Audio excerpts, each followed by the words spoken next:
Everyone, welcome back to my YouTube channel. आज की video में मैं आप लोगों को मेटाक्लोप्रामाइड इंजेक्शन के बारे में बताऊंगी, इसके यूजेस के बारे में बात करूंगी और इसकी कुछ साइड इफेक्ट के बारे में भी आप लोगों को बताऊंगी। सबसे पहले अगर आपने हमारे चैनल को सब्सक्राइब नहीं किया तो हमारे चैनल को सब्सक्राइब कर दे ताकि हमारे आने वाली तमाम वीडियो आप तक बआसानी पहुंच सके। अब चलते हैं वीडियो की तरफ।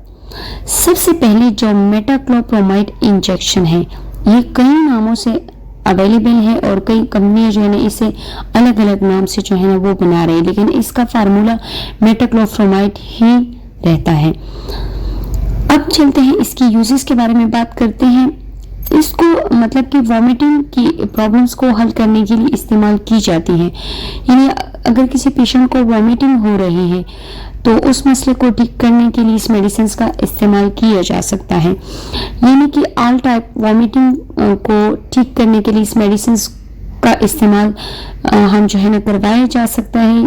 अगर किसी को जो है ना डिजीनेस हो रही है, चक्कर वगैरह आ रहे हैं, दिल खराब होने की वजह से सर चकरा रहा है, तो ऐसे पेशेंट्स भी इस मेडिसिन इस इंजेक्शन को जो है ना लगा सकते हैं, यानी ये मेडिसिन ले सकते हैं। इसके अलावा डिस्पेसिया की प्रॉब्लम को हल करने के लिए भी इस मेडिसिन का इस्तेमाल किया जा सकता है। लेकिन सबसे बड़ा जो अहम किरदार है वो वॉमिटिंग, अगर किसी पेशेंट को क्या उल्टी हो रही है तो उसको ठीक करने के लिए इसका इस्तेमाल जो है ना वो पेशेंट को करवाया जा सकता है।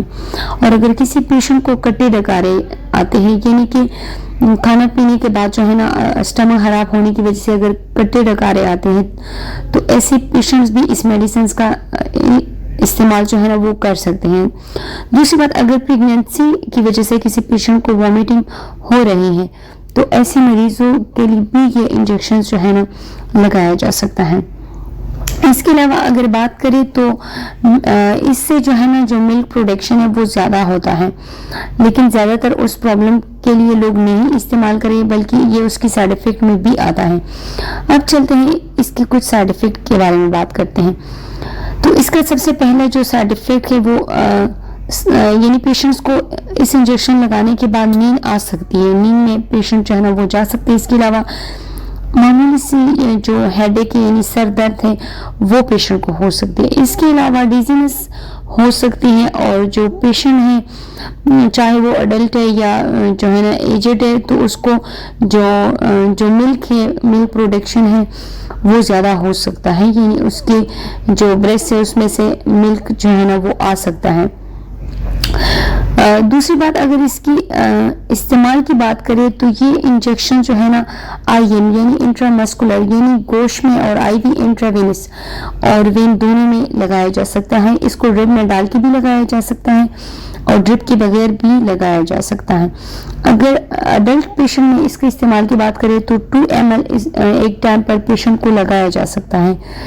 इसके अलावा मतलब कि वो पेशेंट के हिसाब से लगाना पड़ता है। अगर पेशेंट को मसला बहुत ज़्यादा है तो सुबह शाम भी लग सकते हैं और 3 टाइम भी लग सकते हैं। अगर आप लोगों को हमारी वीडियो अच्छी लगी हो, वीडियो को लाजमी लाइक करें, शेयर करें और हमारे चैनल को सब्सक्राइब कर दें।